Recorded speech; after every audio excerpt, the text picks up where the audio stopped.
नमस्कार प्यारे विद्यार्थियों, मैं अनिक कुमार पांडे एक बार फिर हाजिर हूं आपके सामने डिस्ट्रिक्ट एजुकेशन गोपालगंज की तरफ से। जैसा आपको वादा किया गया था कि बहुत ही जल्दी आपके रेगुलर सेशन स्टार्ट होने वाले हैं और हमारी ओरिएंटेशन क्लास में मैंने आपको 10th क्लास की केमिस्ट्री मेरा पोर्शन है वो मैं कवर करूंगा, और जहां पे हम किन किन चैप्टर्स को कवर करने वाले हैं उसका एक ब्रीफ आइडिया आपको दिया था। तो बिना समय को बर्बाद करते हुए, जैसा कि आपको मालूम है कि हमारी 10th क्लास की केमिस्ट्री का जो फर्स्ट चैप्टर है आज वो हम स्टार्ट करने वाले हैं, केमिकल रिएक्शन एंड इक्वेशन, रासायनिक अभिक्रिया और समीकरण। इस चैप्टर को हम स्टार्ट करेंगे आज, और इस चैप्टर को स्टार्ट करते हुए हम बिल्कुल जीरो से स्टार्ट करेंगे, आपकी प्रीवियस नॉलेज से रिलेट करते हुए कि इस चैप्टर से रिलेटेड जो भी चीजें आपने पहले कौन कौन सी चीजें पढ़ रखी हैं, जीरो से स्टार्ट करेंगे। तो आइए चलते हैं अपनी फर्स्ट स्लाइड की तरफ, जहां पे आप देख रहे हैं कि आपने क्या भौतिक परिवर्तन के बारे में पहले पढ़ा है। जो भी आपकी जूनियर क्लासेस थी 6, 7, 8, 9, कहीं ना कहीं आपने भौतिक परिवर्तन के बारे में सुना होगा।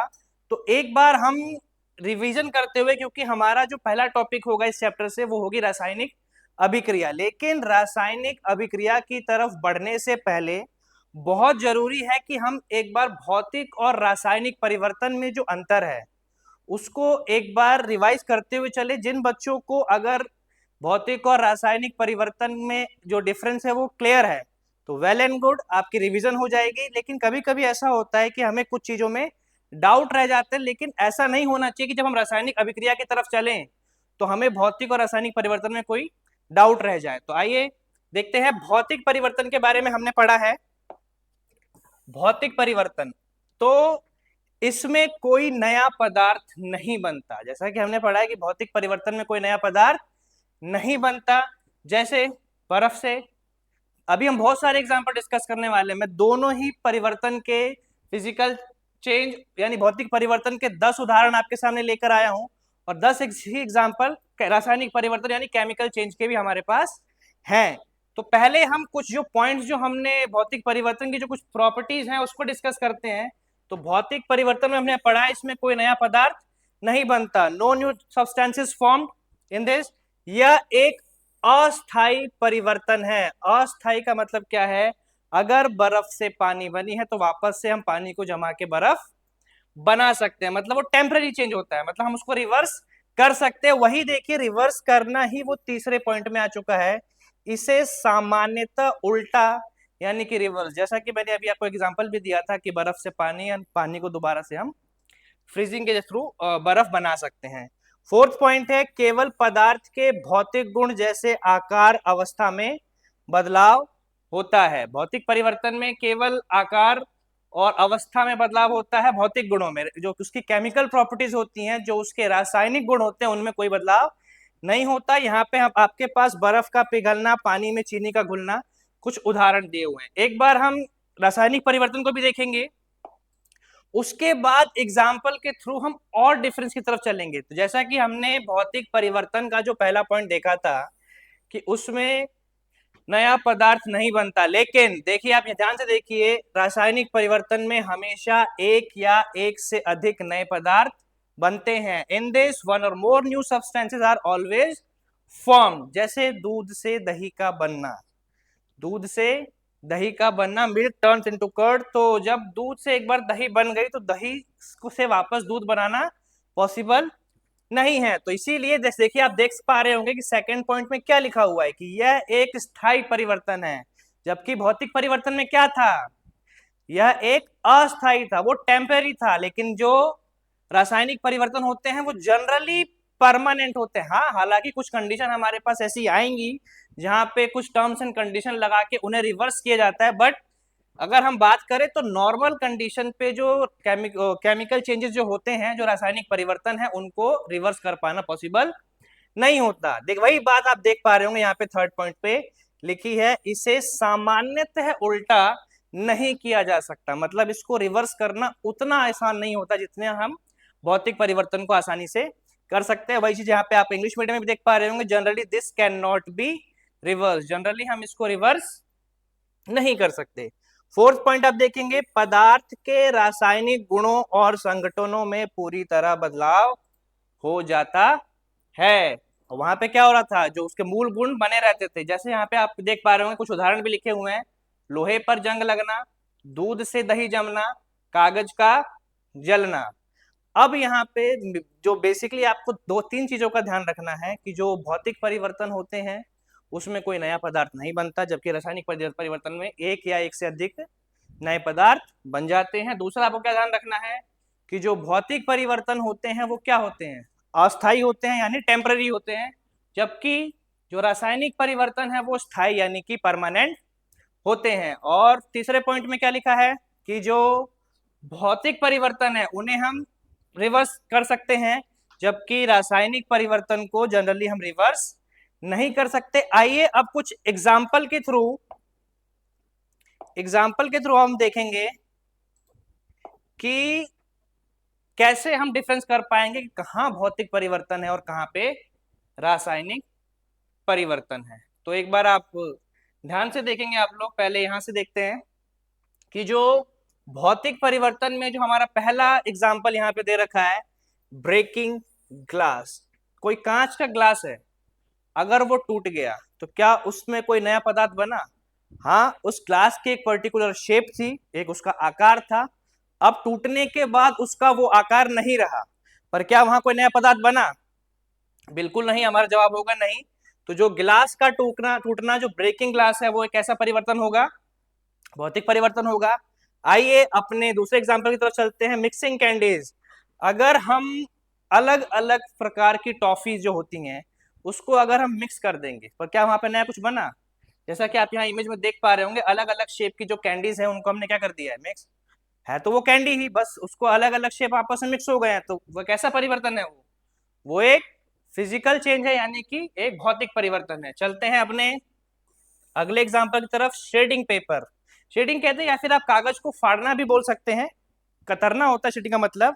तो जैसे मान लीजिए आपने एक कागज लिया, उसके फाड़ के आपने उसके 10 टुकड़े कर दिए, क्या वहां कुछ नया पदार्थ बना है?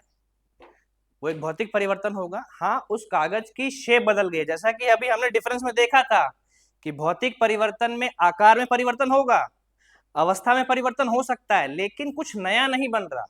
जैसा कि अभी उदाहरण जो हमने कागज वाला लिया है, तो अगर हम उसमें देखेंगे कि अगर हम कागज के फाड़ के चाहे उसके हम 100 टुकड़े कर दें, बट है तो वो पेपर ही ना, वहां कुछ नया नहीं बन रहा। कागज के जलने पे मैं आऊंगा अभी थोड़ी देर में। अब कागज को फाड़ने की जगह हम फोल्ड भी कर सकते हैं।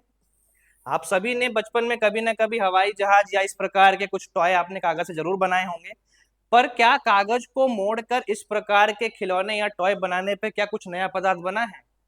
शेप चेंज हुई है, आकार बदला है, पर यहाँ पे कुछ नया है तो वो पेपर ही है, तो वो कागज ही। एक और उदाहरण देखते हैं, जैसा कि मैंने बताया था अभी थोड़ी देर पहले, बर्फ का पिघलना, मेल्टिंग आइस। है तो वो H2 ही, बस उसकी स्टेट चेंज हुई है। ध्यान दीजिएगा, पहले पॉइंट में ही था कि भौतिक परिवर्तन के डिफरेंस में जो हमने पॉइंट देखे थे उसी में लिखा था कि भौतिक परिवर्तन में अवस्था बदल सकती है। तो यहाँ पे क्या हो रही है, अवस्था बदल रही है। जो बर्फ पिघलता है तो वो सॉलिड स्टेट से ठोस अवस्था से लिक्विड स्टेट यानी द्रव अवस्था में आ जाता है। तो अवस्था परिवर्तन भी किस प्रकार का परिवर्तन होता है? एक प्रकार का भौतिक परिवर्तन होता है। चलते अपने अगले उदाहरण की तरफ, चॉपिंग वुड। लकड़ी को काट काट के उसके टुकड़े कर देना, लकड़ी को काट काट के, जैसे कि आप देख पा, हमारे घरों में ही अलग अलग प्रकार के लकड़ी से फर्नीचर वगैरह बनाए जाते हैं, सबका आकार अलग होता है, तो उसको लकड़ी को काट के उसको अलग शेप में ढाल दिया जाता है। पर क्या उसको काटने से लकड़ी के रासायनिक गुणों में कोई परिवर्तन आया? है तो अभी भी वो लकड़ी, तो वो किस प्रकार का परिवर्तन होगा? एक प्रकार का भौतिक परिवर्तन ही होगा। अच्छा, सभी लोग कटिंग हेयर, नेक्स्ट एग्जांपल देखते हैं, बालों को काटना। अगर जैसे मान लीजिए किसी के बड़े बाल हैं, उसने सैलून में गया वो और उसने हेयर कट ले लिया, क्या वो किस प्रकार का चेंज है? बस बाल का शेप बदल गया, बड़े थे पहले से छोटे हो गए, तो पर क्या उसमें कोई अलग चेंज आया? नहीं हुआ। तो वो भी एक प्रकार कैसा परिवर्तन है? भौतिक परिवर्तन यानी कि फिजिकल चेंज। अब ये थोड़ा अगला एग्जांपल काफी अच्छा है, और आपने 9th क्लास में पहले चैप्टर में ही इसके बारे में पढ़ा होगा, सब्लिमेशन यानी जिसे हम ऊर्ध्वपातन भी बोलते हैं हिंदी में, ड्राई आइस। जिसमें आपने पढ़ा होगा कि सब्लिमेशन में क्या होता है, ऊर्ध्वपातन में क्या होता है कि कोई भी वस्तु या मैटर जो होता है वो बिना लिक्विड स्टेट में चेंज हुए, बिना द्रव अवस्था में बदले सीधा ठोस से किस अवस्था में चला जाता है? गैस अवस्था में। तो जो ड्राई आइस है हमारा, जिसे हम सॉलिड CO2 भी बोलते हैं, तो वो भी किस प्रकार का परिवर्तन होगा? एक भौतिक परिवर्तन होगा। अगला एग्जाम्पल की तरफ चलते हैं हम लोग। पानी को उबालना, बॉयल वाटर को बॉयल करना। अब ध्यान से दीजिएगा, लिक्विड स्टेट से वो स्टीम में चेंज हो जाता है, गैस हो जाता है। तो यहाँ पे भी सिर्फ स्टेट बदल रही है, कोई न्यू प्रोडक्ट फॉर्म नहीं हो रहा, कोई नया पदार्थ नहीं बन रहा। तो बॉइलिंग वाटर भी किसका एग्जाम्पल हो गया? फिजिकल चेंज का एग्जाम्पल हो गया। आते हैं अपने लास्ट एग्जाम्पल जो कि फिजिकल चेंज का है, ब्रेकिंग एग, यानी अंडे का टूट जाना। अगर कोई अंडा है, अगर वो गिर के फूट गया, तो क्या उसमें कुछ नया पदार्थ बना है क्या? बिल्कुल नहीं बना है। तो अंडे का टूटना भी एक प्रकार का, हाँ उसकी शेप बदल गई है, बट वो भी एक प्रकार का फिजिकल चेंज ही होगा। एक बार ये सारे एग्जाम्पल जो भी हमने डिस्कस किए हैं कि ये फिजिकल चेंज क्यों है, एक बार आप इस पे दोबारा से गो थ्रू होंगे। और एक बार हम केमिकल चेंज के भी एग्जाम्पल देख लेते हैं, ध्यान से देखिएगा। एक बार हम, जैसे हमने फिजिकल चेंजेस के एग्जाम्पल, ताकि आपको डिफरेंस क्लियर हो जाए, जब हम रासायनिक अभिक्रिया को पढ़ने की तरफ जब बढ़े, तो आपके मन में भौतिक और रासायनिक परिवर्तन को लेके कोई डाउट ना रह जाए। इसीलिए हम थोड़ा इस पे थोड़ा ज्यादा समय दे रहे हैं, क्योंकि अगर आपके दिमाग में भौतिक और रासायनिक परिवर्तन को लेके कोई डाउट रह गया, तो जब हम रासायनिक परिवर्तन यानी केमिकल रिएक्शन के बारे में जब पढ़ने की तरफ बढ़ेंगे, तो हो सकता है कि चीजें आपको समझने में थोड़ी परेशानी हो। इसीलिए हम बेसिक से स्टार्ट कर रहे हैं। आइए हम पहला एग्जांपल देखते हैं जो रासायनिक परिवर्तन का, यहाँ पे है बर्निंग वुड, लकड़ी का जलना। ध्यान से दिमाग को दौड़ाइएगा। पीछे हमने एक एग्जांपल लिया था चॉपिंग वुड, लकड़ी को टुकड़ों में काटना। क्या था एग्जांपल पीछे फिजिकल चेंज में? चलिए मैं एक बार आपको दिखा देता हूं। जैसा कि आप यहाँ पे देख पा रहे होंगे, चॉपिंग वुड ये एग्जांपल है। अब जो केमिकल प्रॉपर्टीज में जो पहला एग्जांपल आपको दिख रहा है यहाँ पे, ये है बर्निंग वुड। तो इस चीज को आप अपने दिमाग में बिठाइए। अगर, क्योंकि लकड़ी को काटने पर उसकी शेप बदल रही है, तो वो एक प्रकार का कौन सा चेंज होगा? फिजिकल चेंज होगा। वहीं अगर हम बात करें, यहाँ लकड़ी जलाई जा रही है, जलाने पर राख बन रहे हैं, राख बनता है, और वो बिल्कुल एक नया पदार्थ ही हो गया एक तरीके से। और उसके जो भौतिक गुण है, जो उसकी फिजिकल प्रॉपर्टीज हो चाहे केमिकल प्रॉपर्टीज हो, वो पहले वाले वुड की तुलना में बिल्कुल अलग होगी। तो बर्निंग वुड, ध्यान रखना है, वुड से ही रिलेटेड दोनों एग्जाम्पल थे। सेम चीज यहाँ पे भी आएगी। जो पेपर वाला मैंने एक एग्जाम्पल लिया था, कागज को फाड़ेंगे, भौतिक परिवर्तन है। कागज को जलाएंगे तो वो कैसा परिवर्तन हो जाएगा? एक रासायनिक परिवर्तन होगा। अब देखा रोटिंग फ्रूट, फलों का सड़ना, ये भी कैसा परिवर्तन? एक प्रकार का रासायनिक परिवर्तन है। क्या अगर एक फल एक बार खराब हो गया तो हम उसको दोबारा ठीक, या वो दोबारा उतना फल, शुद्ध फल नहीं बन सकता? तो ये भी एक उदाहरण कैसा हो गया? केमिकल चेंज का। अब आते हैं तीसरे उदाहरण पे, बेकिंग अ केक, केक बनाना। हम बहुत डिटेल में बात करेंगे केक कैसे बनता है, उसके लिए कौन कौन से सॉल्ट्स वगैरह यूज होते हैं। हम सेकंड चैप्टर में एसिड बेस एंड सॉल्ट में डिटेल में बात करेंगे। बट अभी यहाँ पे आपको क्या ध्यान रखना है कि जो केक बनाने की जो प्रोसेस होती है, और केक जो फॉर्म हो जाता है, उसको दोबारा हम वापस उसके रॉ मटेरियल में चेंज नहीं कर सकते। तो बेकिंग अ केक भी एक किस प्रकार की अभिक्रिया है, किस प्रकार का परिवर्तन है? रासायनिक परिवर्तन है। आते हैं अपने चौथे उदाहरण की तरफ, रस्टिंग मेटल, लोहे में या किसी भी मेटल में, सिर्फ लोहा ही नहीं, किसी भी धातु में जंग लगना, वो किस प्रकार का परिवर्तन है? वो एक प्रकार का रासायनिक परिवर्तन है। आते हैं अगले उदाहरण की तरफ, किस बैटरी का यूज करना। ऑटोमोबाइल सेक्टर में आपने देखा होगा, अलग अलग जो इक्विपमेंट्स होते हैं उसमें अलग अलग शेप या साइज की बैटरीज लगी होती हैं। तो उन बैटरी में भी केमिकल होता है। एक बार हम उस केमिकल को यूज कर लेते हैं तो वो दोबारा वापस से वो केमिकल नहीं बन सकता। तो वो भी किस प्रकार का परिवर्तन हो गया? एक प्रकार का रासायनिक परिवर्तन ही हुआ। 5 उदाहरण हम देख चुके हैं। चलते हैं अपने अगले उदाहरण की तरफ, डाइजेशन, जो भोजन का पाचन होता है, डाइजेशन किस प्रकार का परिवर्तन है? डाइजेशन भी एक प्रकार का रासायनिक परिवर्तन है, जिसमें सेवरल स्टेप्स होते हैं। जब हमारे बायोलॉजी के सेशंस आएंगे तो हम वहाँ पे डिस्कस करेंगे बहुत डिटेल में, क्योंकि 10th क्लास का ही जो बायोलॉजी का फर्स्ट चैप्टर है, उसी में हम डाइजेशन को बहुत डिटेल में डिस्कस करने वाले हैं। पूरा प्रोसेस माउथ से लेके एनस तक, जो एलिमेंट्री कैनाल का जो है, आहार नाल की जो पूरा प्रोसेस हम डिस्कस करेंगे। फिलहाल डाइजेशन एक किस प्रकार का परिवर्तन है? पचे हुए भोजन को वापस से उसके मूल रूप में नहीं लाया जा सकता। तो डाइजेशन भी एक किस प्रकार का परिवर्तन है? डाइजेशन भी एक प्रकार का रासायनिक परिवर्तन है। अब ध्यान दे, आपने कभी कभी नोटिस किया, हालांकि गर्मी के दिनों में ज्यादा होता है कि कभी कभार अगर दूध को सही समय पर ना उबाला जाए तो आपने अपने घरों में भी देखा होगा कि दूध फट जाता है। तो उस फटने से क्या मतलब है? उसके स्वाद बदल जाता है उसका, और थोड़ी सी स्मेल भी बदल जाती है उसकी खराब होने के बाद। तो जो दूध का फटना, सोरिंग मिल्क जो भी है, वो भी एक प्रकार का रासायनिक परिवर्तन है। बाकी दही वाला एग्जांपल तो मैंने आपको पहले दिया ही था। दही वाला एग्जांपल आपको पहले पता है, जिसमें दूध से दही बनना यानी मिल्क टर्न्स इनटू कर्ड, वो एक प्रकार का रासायनिक परिवर्तन है। चलते हैं अपने अगले उदाहरण की तरफ। एक्सप्लोडिंग फायरवर्क्स, जो पटाखों को जलाते होंगे आप अलग अपने दिवाली में या फिर किसी अलग अलग फेस्टिवल्स पे, हम लोग सभी कभी ना कभी पटाखे जलाए हमने। तो पटाखों का जलना भी, ध्यान रखिएगा जहां पे भी जलना वर्ड आया, बर्निंग, बर्न, जहां पे भी आया, वो एक प्रकार का हमेशा क्या होगा? वो एक प्रकार का रासायनिक परिवर्तन ही होगा। अब बहुत ध्यान से देखिएगा, मैं लास्ट एग्जाम्पल की तरफ लेके चलता हूं आपको, जो मैंने फिजिकल चेंज में दिया था, भौतिक परिवर्तन में दिया था, ब्रेकिंग एग। और अब इस उदाहरण को देखिए, कुकिंग एन एग। ध्यान से रिलेट कीजिएगा, अगर हम अंडे को तोड़ रहे हैं, उसका आकार बदल रहा है, उसका आकार बदल रहा है, लेकिन अगर उसी अंडे को तोड़ के अगर आपने ऑमलेट बना लिया तो वहां पे एक रासायनिक परिवर्तन हो रहा है, क्योंकि वहां पे हीट की वजह से अलग, जो वापस से उसका शेप ही नहीं बदला, वो उसका टेस्ट बदल गया, उसकी स्मेल बदल गई, वहां पे एक नए पदार्थ का निर्माण हो गया। तो जो ऑमलेट बनाना अंडे को तोड़ के, वो जो है वो रासायनिक परिवर्तन का उदाहरण हो जाएगा, जबकि सिर्फ अंडे को तोड़ना वो एक प्रकार का भौतिक परिवर्तन है। आखिरी जो एग्जाम्पल हमारे पास आ रहा है, फोटोसिंथेसिस यानी प्रकाश संश्लेषण। प्रकाश संश्लेषण एक प्रकार की रासायनिक अभिक्रिया है। जैसा कि मैंने बताया कि जैसा ही हमारा बायोलॉजी का सेशन स्टार्ट होगा, तो जो उसमें फर्स्ट चैप्टर है उसमें हम फोटोसिंथेसिस को भी बहुत डिटेल में पढ़ने वाले हैं। हालांकि एक फोटोसिंथेसिस का ब्रीफ आइडिया आपको जूनियर क्लासेस में भी होगा कि उसमें किन किन चीजों के होते हैं। हालांकि हम अभी उसमें डिटेल पे नहीं जाएंगे, बट आपको ये ध्यान रखना है कि एक पूरी सीरीज ऑफ रिएक्शन जिसमें अलग अलग प्रकार के यौगिक आपस में अभिक्रिया करके एक ग्लूकोज का निर्माण करते हैं, तो उसमें हम अभी डिटेल में बात करेंगे, उदाहरण जब आएंगे हमारे पास। अभी के लिए आप इतना समझ लीजिए कि जो प्रकाश संश्लेषण भी है वो भी एक प्रकार का रासायनिक परिवर्तन है।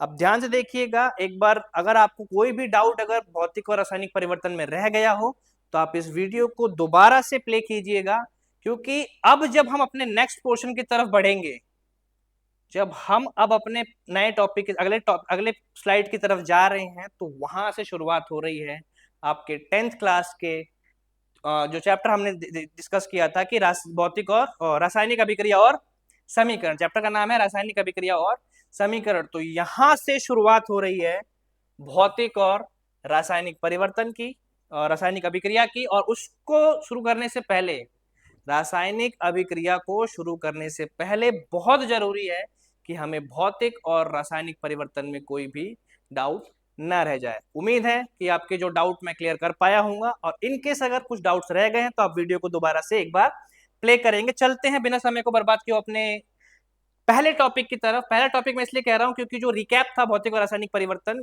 जो हमारी प्रीवियस क्लासेस का था, अब आते हैं उसको रिलेट करते हैं अपने पहले टॉपिक, जो हमारी 10th क्लास के फर्स्ट चैप्टर रासायनिक अभिक्रिया और समीकरण का है, वो है रासायनिक अभिक्रिया। जैसा कि आप स्लाइड पे देख पा रहे होंगे, जब कोई रासायनिक परिवर्तन होता है तो हम कह सकते हैं कि एक रासायनिक अभिक्रिया हुई है। अब आपको समझ में आ रहा होगा कि जो मैंने 10 से 15 मिनट का समय सिर्फ भौतिक और रासायनिक परिवर्तन को दिया था, तो वो क्यों दिया था। रासायनिक अभिक्रिया तभी होगी जब कैसा परिवर्तन होगा, कैसा परिवर्तन होगा, रासायनिक परिवर्तन होगा। और आखिर देखते हैं हमारे पास जो हमारी डेली लाइफ में कुछ हमारे पास उदाहरण भी हैं। काफी उदाहरण हमने डिस्कस भी किए थे अभी भौतिक और रासायनिक परिवर्तन के, कुछ यहाँ पे और लिखे हैं, एक बार इनको भी डिस्कस कर लेते हैं। गर्मियों में कमरे के ताप पर दूध को खुला छोड़ देने पर जिससे दूध का रंग और स्वाद में बदलाव हो जाता है। जैसा कि अभी हमने डिस्कस किया था उसके बारे में डिटेल में, जब हमने रासायनिक अभिक्रिया की उदाहरण हमने पीछे भी डिस्कस किया है। चलते हैं अगले पॉइंट की तरफ। लोहे के तवे या कील को आर्द्र वायुमंडल में खुला छोड़ने पर जंग लगना, ये एग्जाम्पल भी हम पीछे डिस्कस कर चुके हैं रासायनिक परिवर्तन में। तो यहाँ पे भी क्या होती है, रासायनिक अभिक्रिया कैसे होगी, कौन सी रासायनिक अभिक्रिया होगी, बहुत डिटेल में इसी चैप्टर में हम लोग पढ़ने वाले हैं जब हम लोग चलेंगे रासायनिक अभिक्रिया के प्रकार की तरफ। पर अभी आपको ये समझना है कि रासायनिक अभिक्रिया है क्या? कहीं पे भी रासायनिक परिवर्तन हो रहा है मतलब वहां पे क्या है, कोई रासायनिक अभिक्रिया हुई है। कुछ कुछ उदाहरण हमने पहले डिस्कस किए थे, कुछ यहाँ पे लिखे हुए हैं। अगला है भोजन का पकना और हमारे शरीर में भोजन का पचना। भोजन के पकने से लेके भोजन के पाचन होने तक सब क्या है, सब रासायनिक अभिक्रिया है। बहुत डिटेल में डिस्कस करने वाले हैं। इवन जो हम सांस लेते हैं, जो ब्रीदिंग जो प्रोसेस है, वो भी एक प्रकार की रासायनिक अभिक्रिया है। उसके बारे में भी हम आगे बात करेंगे। चलते हैं।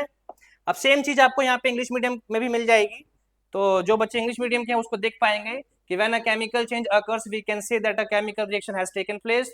यहाँ पे कुछ एग्जांपल लिखे हैं। Leaving milk expose at room temperature during this summer, the rusting of an iron griddle और nail when left expose in a humid atmosphere, the cooking of food and the digestion of food within our bodies, और last जो point है वो है breathing. तो आप इसको एक बार गो थ्रू कर सकते हैं, बाकी मैंने इसको एक्सप्लेन कर दिया है। चलते हैं नेक्स्ट स्लाइड की तरफ। अब बहुत इंपॉर्टेंट क्वेश्चन आता है कि हमने रासायनिक अभिक्रिया तो समझ ली, लेकिन हमें पता कैसे चलेगा कि कोई रासायनिक परिवर्तन हो गया है। तो उसके लिए कुछ लक्षण होते हैं रासायनिक अभिक्रियाओं के, जैसा कि आप यहाँ देख पा रहे होंगे। जो हमारी अगली हेडिंग है वो है अभिक्रिया के लक्षण, कि हमें कैसे मालूम चलेगा कि कोई रासायनिक अभिक्रिया हुई है। तो उसको पता करने के कुछ यहाँ पे, इनमें से जैसे हो सकता है कि सारे पॉइंट्स भी एक साथ हों, हो सकता है एक बार में एक ही पॉइंट हो, एक एक करके डिस्कस करते हैं। हो सकता है रासायनिक अभिक्रिया में अवस्था में परिवर्तन हो जाए। अब कुछ बच्चे मेरे को ये बोल, कुछ बच्चों के दिमाग में क्वेश्चन आ सकता है कि सर आपने तो बोला था कि जहां अवस्था में परिवर्तन होता है वो भौतिक परिवर्तन होता है, पर ऐसा हमेशा जरूरी नहीं है। कुछ ऐसे केस भी आएंगे, आगे हम डिटेल में डिस्कस करने वाले हैं, पर ध्यान दीजिएगा जहां पे अवस्था में परिवर्तन हो गया तो वो कुछ ऐसे केस होंगे वहां पे रासायनिक परिवर्तन यानी रासायनिक अभिक्रिया हो सकती है। दूसरा, रंग में परिवर्तन। हमने जहाँ रासायनिक अभिक्रिया, जैसे कि जब सब्जी काट रहे हैं, आपने आलू काटा, सपोज अगर आपने घरों में आलू की सब्जी को बनते हुए देखा होगा, आपके घर में जो भी सब्जी बना रहे हैं, तो अगर वो आलू काटेंगे उसका कलर अलग है, वही जब उसमें मसालों के साथ कढ़ाई में डाल के उसको जब गैस पे पकाया जाता है तो उसका रंग बदल जाता है। इसका मतलब क्या है, वहां पे क्या हुआ है, रासायनिक अभिक्रिया हुई है। रासायनिक अभिक्रिया होने के साथ साथ जब आपके घर पे कुछ स्वादिष्ट बनता है तो आपको स्मेल भी आती है। तो गैस का इसको कैसे पहुंचती है आप तक, गैस, टेस्टी जब खाना बनता है आपको पता लग जाता है कि आज हाँ हमारे घर में पराठे बन रहे हैं, आपको स्मेल आ जाती है, टेस्टी खाने की आ जाती है। तो वहां से गैस का भी निकास होता है। तापमान में भी परिवर्तन होता है।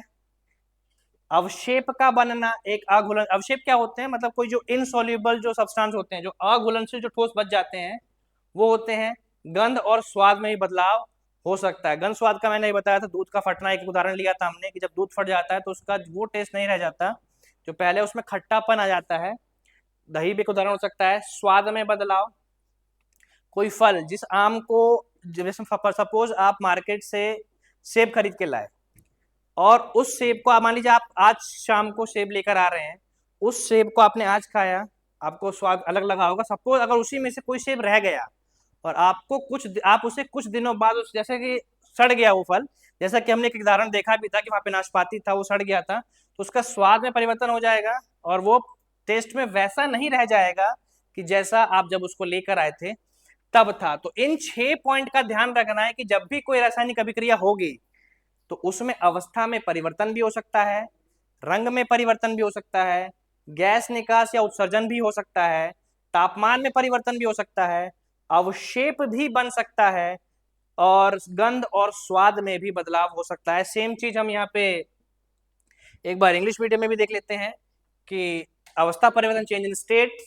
रंग में परिवर्तन चेंज इन कलर, गैस का उत्सर्जन यानी एवोल्यूशन और एमिशन ऑफ गैस, तापमान में बदलाव change in temperature, formation of precipitate अवशेप का बनना, ये पॉइंट आ जाएगा, और गंध और स्वाद में बदलाव वो आपके चेंज इन स्मेल में आ सकता है। तो यहाँ पे ये 6 जो लक्षण है रासायनिक अभिक्रिया में, इन 6 में से किसी, कोई भी कहाँ कहीं किसी भी अभिक्रिया में इन 6 में से कोई भी पॉइंट हो सकता है। जैसे फल के सड़ने में आप क्या देख सकते हैं, वहां पे गंध भी बदल सकते हैं, उसकी स्वाद बदल जाता है उसका, और रंग में सबके अलग अलग उदाहरण हमने एक करके डिस्कस कर ही लिए हैं। चलते हैं अपने अगली स्लाइड की तरफ, ये आप देख लीजिएगा इसको। तो जैसा कि आप यहाँ पे देख पा रहे होंगे कि यहाँ पे कुछ रासायनिक अभिक्रिया हो रही है, यहाँ भी रासायनिक अभिक्रिया। अभी मैं ये नहीं जाऊंगा, मैं अभी आपको ये नहीं बताऊंगा कि ये क्या हो रहा है यहाँ पे, ये किस टाइप की रासायनिक अभिक्रिया है। हम आगे चल के इसी चैप्टर में डिस्कस करेंगे कि जहाँ पे हीट रिलीज होती है, जहाँ पे ऊष्मा उत्पन्न होती है, वो किस प्रकार की अभिक्रिया है, और जिसमें ऊष्मा की आवश्यकता होती है वो किस प्रकार की अभिक्रिया है। बट जैसा कि आप यहाँ देख पा रहे होंगे स्क्रीन पे कि इस प्रकार से रासायनिक अभिक्रियाएं होती हैं। यहाँ पे मैंने 2 उदाहरण रखे हैं। चलते हैं अपने अगली स्लाइड की तरफ। आगे चल के हम बहुत डिटेल में डिस्कस करने वाले हैं इन रिएक्शन को। अगला जो हमारा टॉपिक आ रहा है वो है रासायनिक समीकरण। रासायनिक समीकरण, तो जैसा कि जब रासायनिक अभिक्रिया होगी, अब रासायनिक समीकरण क्या है? किसी रासायनिक अभिक्रिया का प्रतीकात्मक निरूपण रासायनिक समीकरण कहलाता है। तो पहले प्रश्न आता है कि इसकी जरूरत क्यों पड़ी। सपोज जैसे कि यहाँ पे एक रिएक्शन लिखी पड़ी है, वाटर फॉर्मेशन की है, जिसमें आपने हाइड्रोजन और ऑक्सीजन को मिक्स करके वाटर फॉर्म हो जाता है। तो हमने प्रतीकात्मक का क्या मतलब है? सिंबॉलिक फॉर्म है। ध्यान से देखिएगा, हम इसको ऐसे भी तो लिख सकते थे, hydrogen plus oxygen tends to water form हो गया, वाटर फॉर्म हो गया। लेकिन समय ज्यादा लग रहा है, अभी तो ये बहुत बेसिक इक्वेशन लिया है हमने, बहुत छोटा सा समीकरण का उदाहरण लिया है।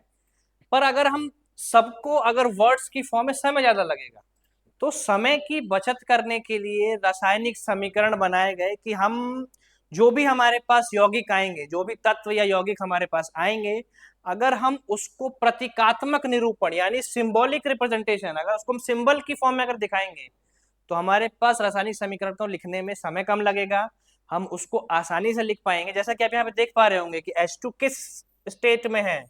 गैसियस स्टेट में। किस अवस्था में है? गैसियस अवस्था में है। ऑक्सीजन यहाँ पे किस अवस्था में है? गैसियस अवस्था में है। लेकिन हाइड्रोजन गैस और ऑक्सीजन गैस को मिलाने पे जो वाटर फॉर्म हो रहा है वो किस स्टेट में है? यहाँ पे वो लिक्विड स्टेट में है। किस स्टेट में है?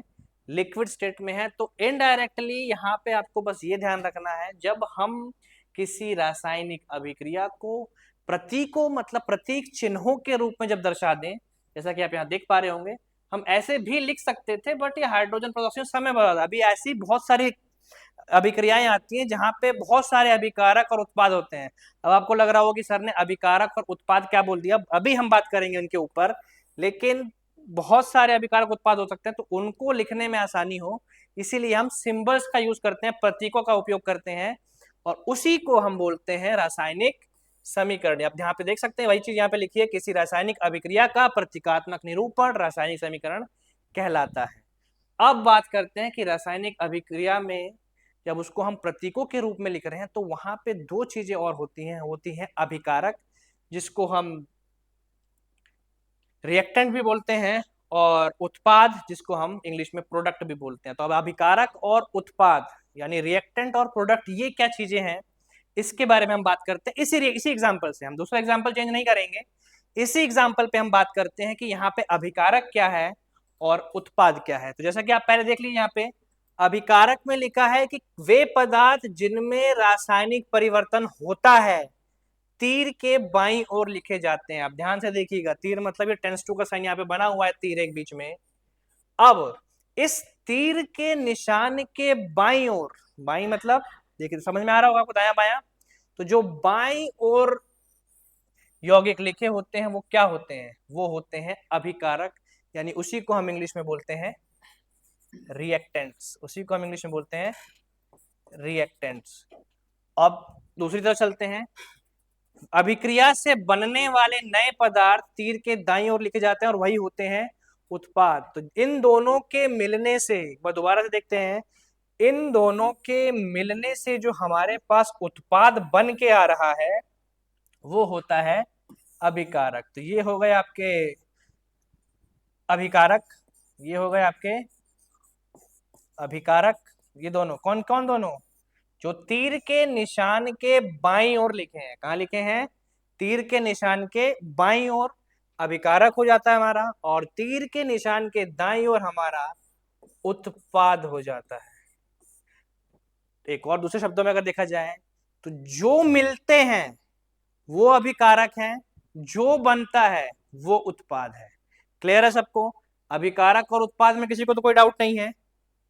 ध्यान से, क्योंकि जैसे जैसे हम लोग आगे बढ़ेंगे तो आपको अगर पीछे वाली चीजें अगर क्लियर होती जा रही है, चैप्टर बहुत ईजी है। अगर अदरवाइज इन अभिकारक उत्पाद में आपको डाउट रह गया, तो जब हम संतुलित रासायनिक समीकरण की तरफ जाएंगे, असंतुलित रासायनिक समीकरण की तरफ जाएंगे, क्योंकि अभी तो हमने सिर्फ रासायनिक समीकरण पढ़ा है, इसके प्रकार की तरफ जाएंगे तब आपको ज्यादा डाउट हो सकते हैं, तब आपको ज्यादा डाउट हो सकते हैं।